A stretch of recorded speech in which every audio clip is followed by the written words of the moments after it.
Hi, ako si Saturnino Mopas, also known in the drivers community as Daddy Ninoy, 66 years old, at ito ang aking Smile Strong story.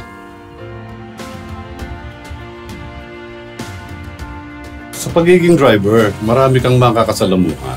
Mapakapwa driver o pasahero, dapat lagi kang nakangiti. Kaya lang, kalaban mo ang traffic, pagtaas ng gasolina, pagod, puyat, dapat may ginagawa ka para mas papabuti ang sitwasyon mo. Yan ang naging inspirasyon ko.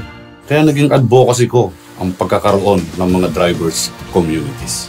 Sa grupo namin, 120 members, active lahat. Pag kailangan nila matugunan ng mga pangailangan nila, I see to it na lahat matulungan para sa ikagaganda ng kanilang hanap buhay. Sa pagbuo ng komunidad, ang smile natin ay dapat may kasamang tibay. Smile tayo dahil strong tayo.